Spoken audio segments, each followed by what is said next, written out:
सुप्रभात। हिंदी व्याकरण की कक्षा में आप सभी का एक बार फिर से स्वागत है। बच्चों, आज हम सभी हिंदी व्याकरण से समास पढ़ेंगे। आपने जाना किस किस तरह से नए शब्दों का निर्माण किया जाता है, किस तरह से उपसर्ग के माध्यम से और किस तरह प्रत्यय के माध्यम से हम नए शब्दों का निर्माण कर सकते हैं। इतना आप सभी जान चुके हैं। आज हम सभी जानेंगे कि समास के माध्यम से हम सभी किस तरह नए शब्दों का निर्माण कर सकते हैं। उपसर्ग के बारे में आपने देखा, प्रत्यय में भी आपने देखा कि ए शब्दांश के माध्यम से किस तरह से एक छोटा सा शब्दांश किसी शब्द के प्रारंभ में जुड़ जाता है, नए शब्दों का निर्माण कर देता है। प्रत्यय में आपने देखा कि किस तरह से वही शब्दांश शब्द के अंत में जुड़कर नए शब्दों का निर्माण कर देते हैं। अब हम सभी इस समास के अंतर्गत भी नए शब्दों का निर्माण करना ही सीखेंगे। आइए सबसे पहले जान लेते हैं कि समास है क्या। समास का शाब्दिक अर्थ होता है संक्षेप। शाब्दिक अर्थ संक्षेप है। समास प्रक्रिया में शब्दों का संक्षिप्तीकरण किया जाता है, मतलब शब्दों को छोटा किया जाता है। एक बार फिर से जान लीजिए, समास का शाब्दिक अर्थ है संक्षेप। समास प्रक्रिया में शब्दों का संक्षिप्तीकरण किया जाता है। अगर आपसे कोई पूछे कि समास किसे कहते हैं तो आप बताइएगा कि दो अथवा दो से अधिक शब्दों से मिलकर बने हुए नए सार्थक शब्द को समास कहते हैं। समास किसे कहते हैं? दो अथवा दो से अधिक शब्दों से मिलकर बने हुए नए सार्थक शब्द को समास कहते हैं। समस्त पद, सामासिक पद। समस्त पद और सामासिक पद क्या होता है, आप इसी तरह जानते चलिए कि समास के नियमों से बना शब्द समस्त पद या सामासिक शब्द कहलाता है। समस्त पद या सामासिक शब्द क्या होता है? समास के नियमों से बना शब्द समस्त पद या सामासिक शब्द कहलाता है। समास विग्रह क्या होता है, आप ये भी जान लीजिए कि समस्त पद के, समस्त पद मतलब वह सामासिक शब्द, वही सामासिक शब्द जो समास के रूप में आया है, उसी का समस्त पद के सभी पदों को अलग अलग किए जाने की प्रक्रिया समास विग्रह कहलाती है।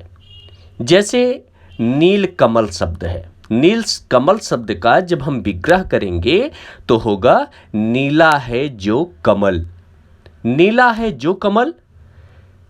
और एक उदाहरण देख लेते हैं कि जैसे चौराहा शब्द है, चौराहा यह समस्त पद है और जब हम इसका विग्रह करेंगे तो हो जाएगा चार राहों का समूह। आपने यहां पर देखा समस्त पद क्या है, वह समास के नियम द्वारा बना हुआ पद समस्त पद कहलाता है। जैसे है चौराहा, नील कमल, ये सभी समस्त पद हैं। लेकिन जब इन्हीं शब्दों को जब अलग अलग किया जाएगा तो वह समास विग्रह कहलाएगा। और ध्यान देने वाली जो बात है, आप जान लीजिए कि समास रचना में हमेशा दो पद होते हैं। जो समस्त पद होता है उसमें भी दो पद होते हैं। पहले को पूर्व पद कहते हैं और दूसरे को उत्तर पद का नाम दिया गया है। जैसे शब्द है राजकुमार, राजकुमार को देखेंगे तो राज यह पूर्व पद कहलाएगा और कुमार उत्तर पद कहलाएगा। राजकुमार। राजपुत्र, राज पूर्व पद और पुत्र उत्तर पद। समास प्रक्रिया में पदों के बीच की कारक विभक्तियां लुप्त हो जाती हैं। जैसे है राजा का पुत्र, इसका समास या समस्त पद होगा राजपुत्र। अब राजपुत्र देख रहे हैं तो राजपुत्र, वहां आपने देखा कि राजा का पुत्र, राजा और पुत्र के बीच में का था जो कि कारक विभक्तियां हैं।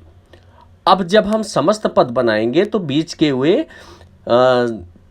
विभक्तियां लुप्त हो जाएंगी, हो जाएगा राजपुत्र।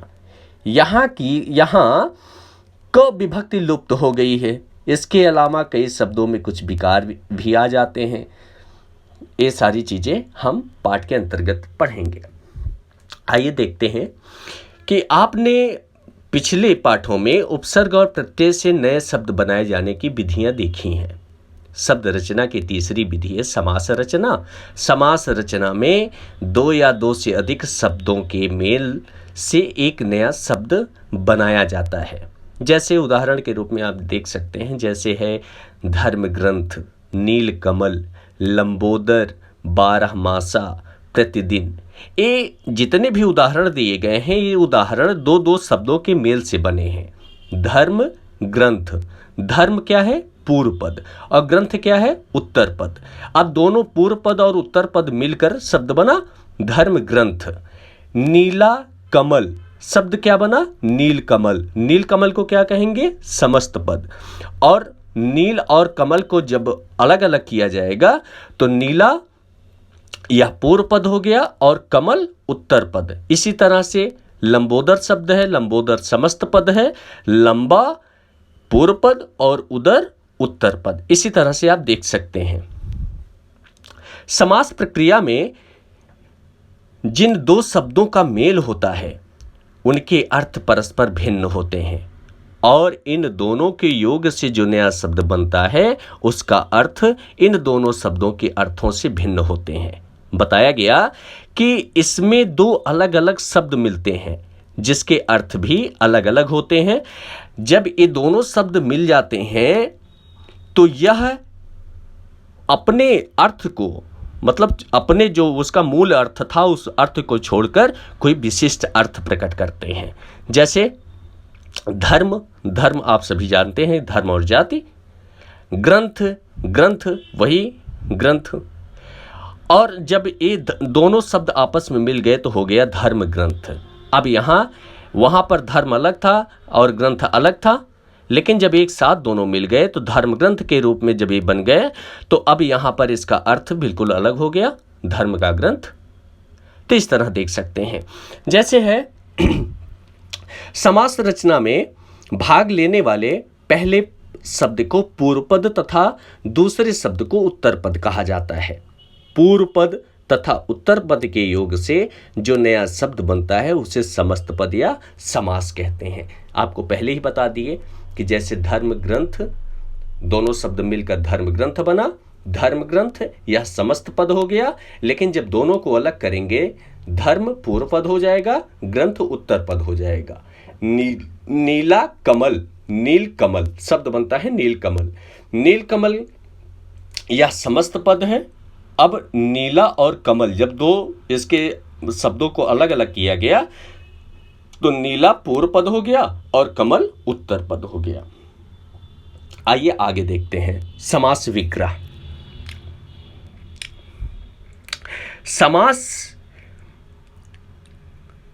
समास विग्रह समस्त पद के सभी पदों को अलग अलग किए जाने की प्रक्रिया समास विग्रह कहलाती है। फिर से एक बार देख लीजिए। समस्त पद, आपको मैंने ऊपर बता दिया था कि समास के नियम द्वारा बना हुआ पद समस्त पद कहलाता है, वही समस्त पद। अब उसको अलग अलग किए जाने की प्रक्रिया, उसके खंड करने की प्रक्रिया ही समास विग्रह कहलाता है। जैसे है उदाहरण माता पिता। अब जब जिसका खंड करेंगे तो हो जाएगा माता और पिता। पुरुषोत्तम, पुरुषोत्तम समस्त पद है। अब इसका विग्रह करेंगे हो जाएगा पुरुषों में उत्तम। आप बीती, अब यह समस्त पद था, आप बीती एक समस्त पद है। जब इसको हम इसका विग्रह करेंगे तो हो जाएगा आप पर बीती। दोपहर समस्त पद। अब इसका जब समास विग्रह करेंगे तो हो जाएगा दो पहरों का समाहार। इस तरह से आप देख रहे हैं। इसमें ध्यान रखने वाली बात है कि समास प्रक्रिया शब्द रचना की वह विधि है जिसमें दो या दो से अधिक शब्द मिलकर एक नया शब्द बनाते हैं। क्या है? समास प्रक्रिया शब्द रचना की वह विधि है जिसमें दो या दो से अधिक शब्द मिलकर एक नया शब्द बनाते हैं। आपसे पूछा जा सकता है कि समास किसे कहते हैं, समस्त पद किसे कहते हैं, समास विग्रह किसे कहते हैं। तो इन सारी चीज़ों पे आप ध्यान रखिएगा। और क्या ध्यान रखने वाली बात है? समास प्रक्रिया में भाग लेने वाले दोनों शब्दों के अर्थ परस्पर भिन्न होते हैं। तीसरा, समास प्रक्रिया में दो शब्दों के योग से किसी तीसरे स्वतंत्र शब्द की रचना होती है। चौथा, समास प्रक्रिया के द्वारा बना हुआ नया शब्द समस्त पद कहलाता है। पांचवा, समस्त पद का पहला पद पूर्व पद तथा दूसरा पद उत्तर पद कहलाता है। और अंतिम जो छठा रूप लेता है वह है जब समस्त पद के सभी पदों को अलग अलग किया जाता है तब उस प्रक्रिया को समास विग्रह कहते हैं। समास किसे कहते हैं? दो या दो से अधिक शब्दों से मिलकर बने हुए नए सार्थक शब्द को समास कहते हैं। समस्त पद या सामासिक शब्द किसे कहते हैं?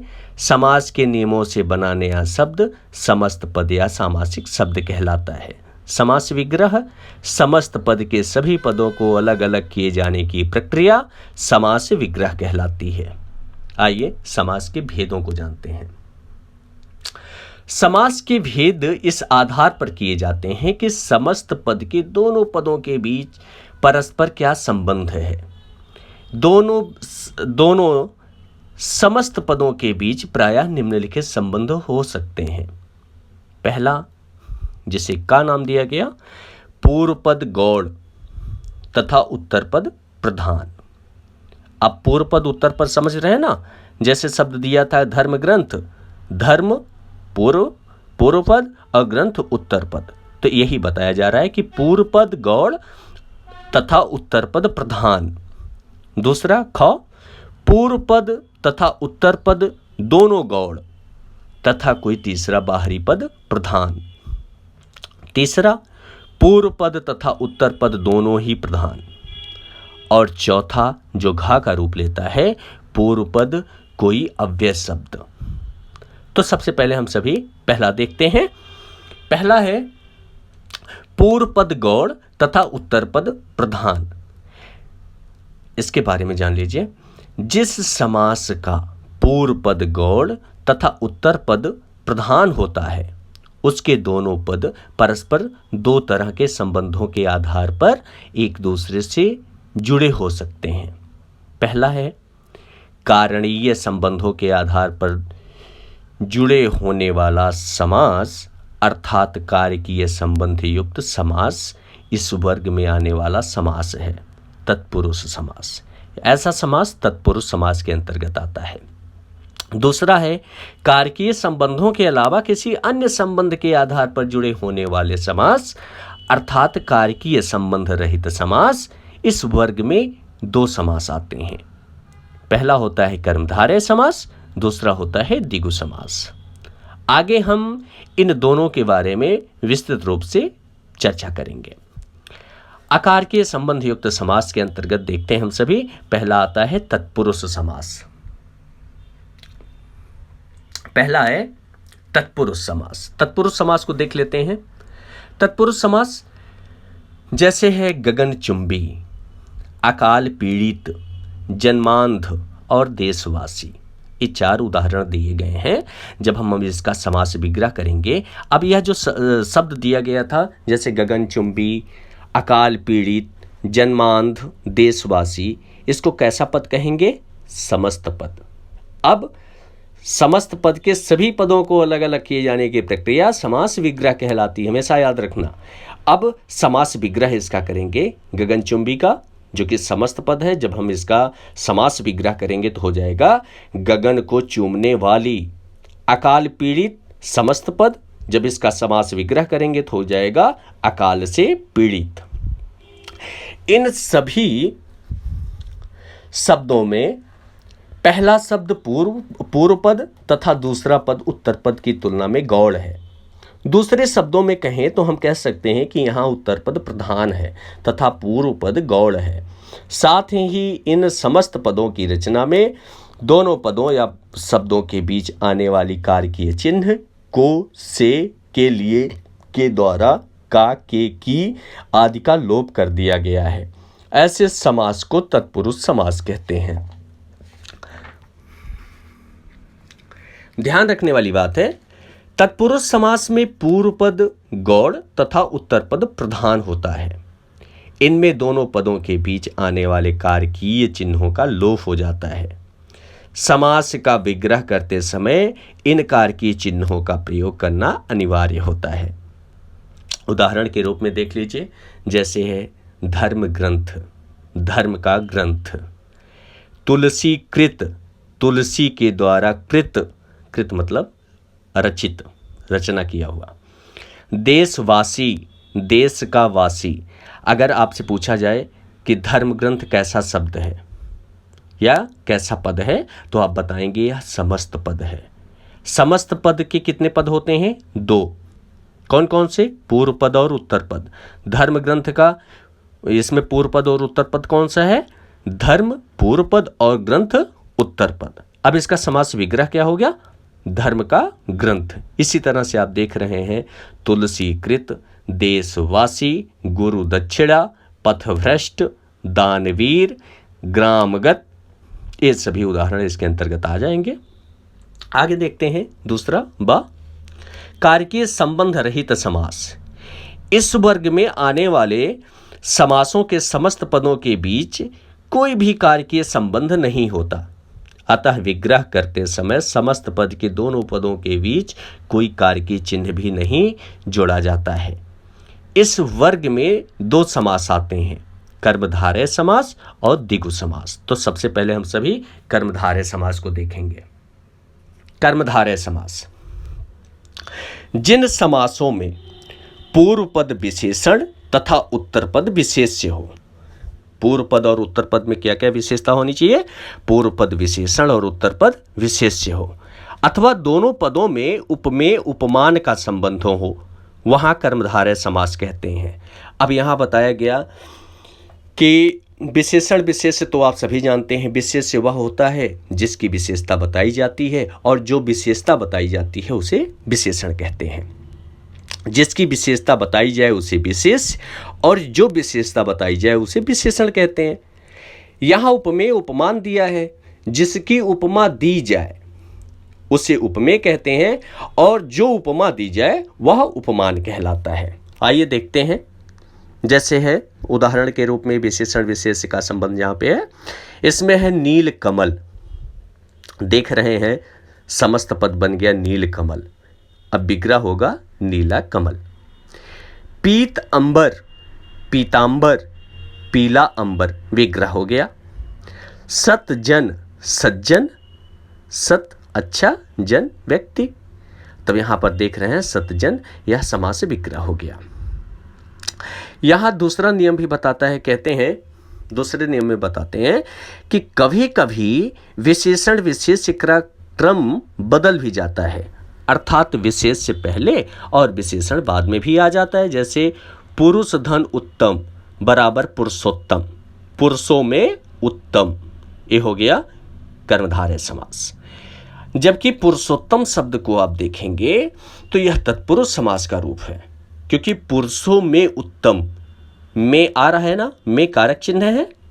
आप देख रहे हैं अधिकरण कारक, अधिकरण कारक में पर कारक चिन्ह आता है, तो यह अधिकरण तत्पुरुष हो जाता है। लेकिन अब यहाँ पर ही बता रहे हैं कि कभी कभी क्या होता है कि विशेषण विशेष्य का क्रम बदल भी सकता है, अर्थात विशेष से पहले और विशेषण बाद में आ जाता है, तो उस रूप में बता रहे हैं। उपमेय उपमान का संबंध अगला देखते हैं, जहाँ उपमेय उपमान का संबंध हो। कर कमल, कर कमल, समस्त पद बना कर कमल।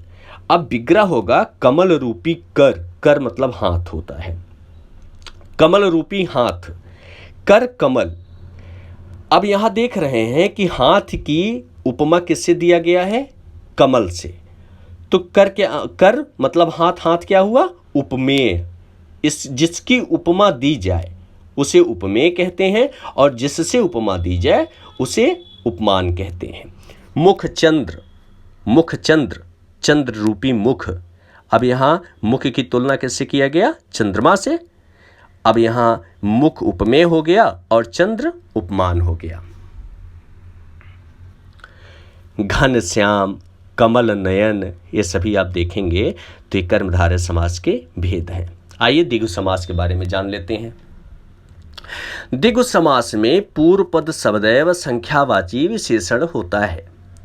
द्विगु समास बहुत ही आसान है, बहुत ही आसान। इसका जो पूर्व पद होता है वह संख्यावाची विशेषण होता है, अतः यह भी गौड़ होता है तथा दूसरा पद प्रधान होता है। अर्थ की दृष्टि से यह समास किसी समूह या समुदाय का ज्ञान कराता है। जैसे 2 धन पहर बराबर दोपहर। अब इसका विग्रह हो गया 2 पहरों का समूह।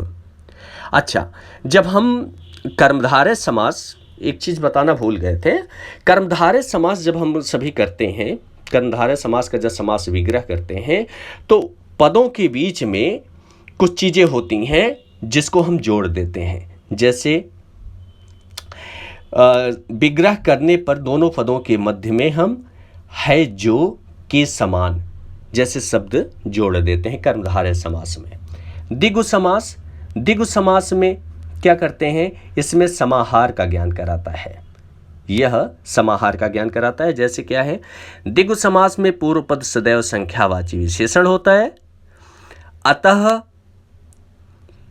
अतः यह भी गौड़ होता है तथा दूसरा पद प्रधान होता है। अर्थ की दृष्टि से यह समास किसी समूह या समुदाय का ज्ञान कराता है। समूह या समाहार दोनों शब्दों का प्रयोग करते हैं।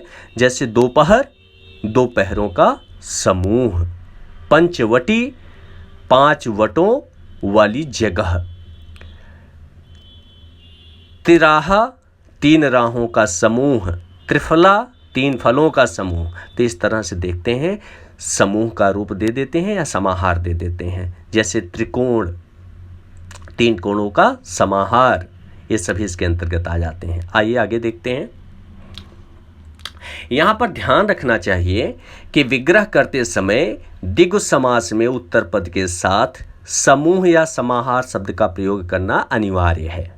अब यहाँ ये बता दिया ना कि पदों के साथ समूह या समाहार का प्रयोग करना चाहिए द्विगु समास के अंतर्गत। यदि समूह या समाहार सूचक शब्दों का प्रयोग नहीं किया गया तो पूर्व पद के संख्यावाची होने के बाद भी वह कर्मधारय समास का भेद माना जाता है। जैसे त्रिफला, 3 फलों का समूह, 3 फल हैं जो। है जो शब्द का देख रहे हो ना, कर्मधारय समास के अंतर्गत दिया है जो, है जो, है जो, है जहाँ जैसे शब्दों का प्रयोग किया गया। तो जब है जहाँ मतलब शब्दों के बीच में है जहाँ शब्द का प्रयोग किया गया या है जो शब्द का प्रयोग किया गया तो यह कर्मधारय समास बन जाता है। और जब समूह या समाहार का प्रयोग किया जाता है तो वह द्विगु समास बन जाता है। आइए देख लेते हैं और थोड़ा सा। त्रिफला है, 3 फलों का समूह, समूह का प्रयोग किया गया इसलिए द्विगु समास हो गया। 3 फल हैं जो, तो यह कर्मधारय समास हो जाएगा। अष्टाध्यायी, 8 अध्यायों का समाहार। अब यहाँ पर यह द्विगु समास हो गया, लेकिन बहुव्रीहि इसमें कर्मधारय समास भी हो जाएगा। 8 अध्याय है जो शब्द का प्रयोग जब शब्दों के बीच में किया जाएगा तो वह कर्मधारय समास हो जाएगा। अब आइए देखते हैं, अगला है खा। इसका पूर्व पद तथा उत्तर पद दोनों गौड़ तथा कोई तीसरा बाहरी पद प्रधान। इसमें बहुव्रीहि समास आता है। बहुव्रीहि समास, आइए बहुव्रीहि के बारे में जान लेते हैं। बहुव्रीहि समास में दोनों ही पद गौड़ होते हैं और दोनों मिलकर किसी तीसरे पद के बारे में कुछ कहते हैं। साथ ही यह तीसरा पद ही प्रधान होता है। जैसे पीतांबर शब्द पीत धन अंबर से मिलकर बना है। यदि इस समास का विग्रह किया जाए तो पीला है अंबर जिसका। अब जिसका, पीला है अंबर जिसका, अब मन में एक अभिलाषा जागृत हुआ कि किसका। अब यहां पर देखते हैं कि किसका, विष्णु का। मतलब जब कोई संदेह पैदा हो, संदेह पैदा होने के बाद उसका जब अर्थ मिल जाए तो आप समझ लीजिए कि यह बहुव्रीहि समास है। तो यहां पीत पीला तथा अंबर वस्त्र दोनों पद गौड़ हो गए तथा प्रधान हो गया तीसरा पद अर्थात विष्णु, जिसके बारे में ये दोनों पद मिलकर बता रहे हैं। आइए उदाहरण के माध्यम से जानते हैं। लंबोदर, लंबा धन उदर। लंबोदर, लंबा है उदर जिसका अर्थात गणेश। अब यहां तीसरा पद प्रधान हुआ, गणेश। अगला देखिए, दशानन। दशानन आप सभी जानते हैं कि रावण को कहा जाता है। अब दशानन, 10 हैं आनन जिसके अर्थात रावण। तीसरा पद हो गया तो यहाँ पर यह बहुव्रीहि समास हुआ। चतुर्भुज, चतुर धन भुज, 4 भुजाएं हैं जिसकी, अर्थात विष्णु। तो इस तरह देखते हैं बहुव्रीहि समास का प्रयोग किया जाता है। त्रिलोचन, श्वेतांबर, धर्मात्मा, नीलकंठ, ये सभी देखेंगे तो यह बहुव्रीहि समास के अंतर्गत आता है। द्विगु समास तथा बहुव्रीहि समास में अंतर आइए जान लेते हैं। कुछ बहुव्रीहि समास में प्रथम पद संख्यावाचक होता है, जैसे त्रिलोचन, दशानन, चतुर्भुज। अतः समास का विग्रह किस रूप में किया जा रहा है, इस बात पर निर्भर करेगा कि कौन सा समास है। बात समझ में आ रहा है? यहां पर देख रहे हैं, चूंकि द्विगु समास के अंतर्गत बताया गया था कि इसका पूर्व पद संख्यावाचक होता है, संख्यावाची विशेषण होता है। अब यहाँ त्रिलोचन, दशानन और चतुर्भुज में देख रहे हैं आप सभी, यहाँ पर पूर्व पद संख्यावाची विशेषण है। लेकिन अब यहाँ पर हम किस तरह से इसका समास विग्रह कर रहे हैं, उसके ऊपर निर्भर होगा कि यह बहुव्रीहि समास है अथवा द्विगु समास है। अब अगर त्रिलोचन, अब यहाँ पर देखते हैं, जैसे चतुर्भुज शब्द है। चतुर्भुज 4 भुजाओं का समूह। मैंने बताया था कि समास विग्रह करते समय समूह या समाहार का बोध कराया जाता है। द्विगु समास के अंतर्गत जब समूह या समाहार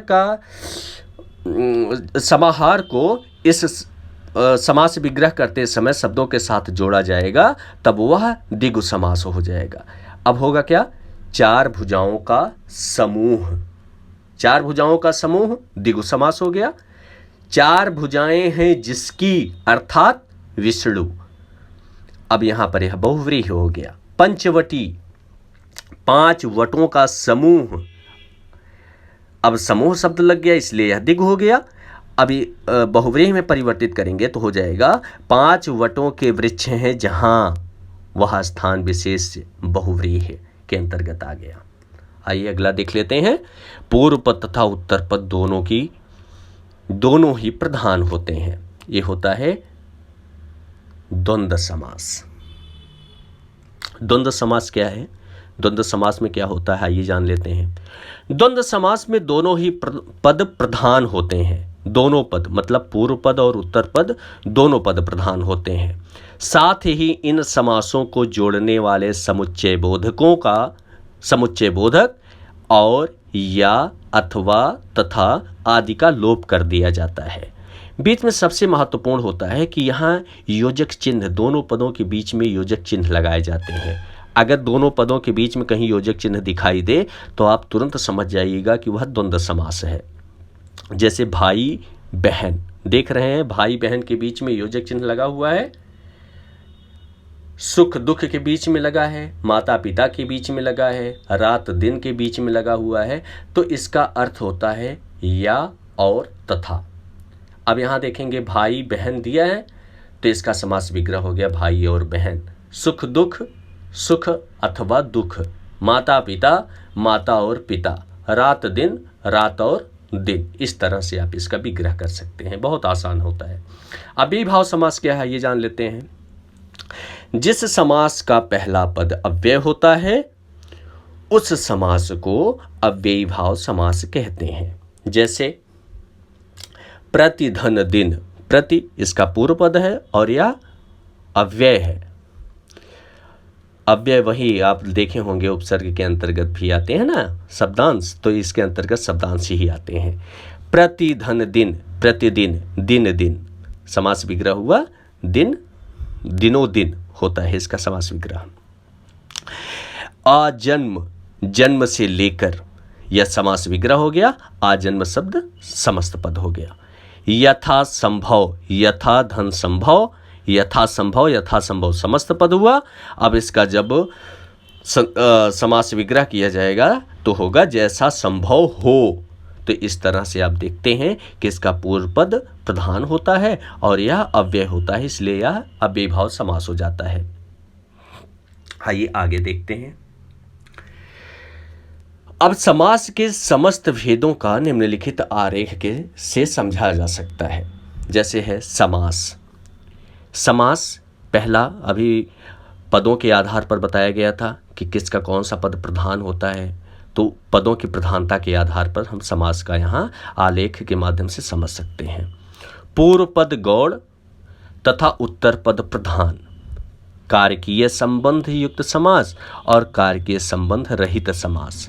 कारकीय संबंध युक्त समास के अंतर्गत एक ही भेद है, तत्पुरुष समास, और कारकीय संबंध रहित समास के अंतर्गत है कर्मधारय समास और द्विगु समास।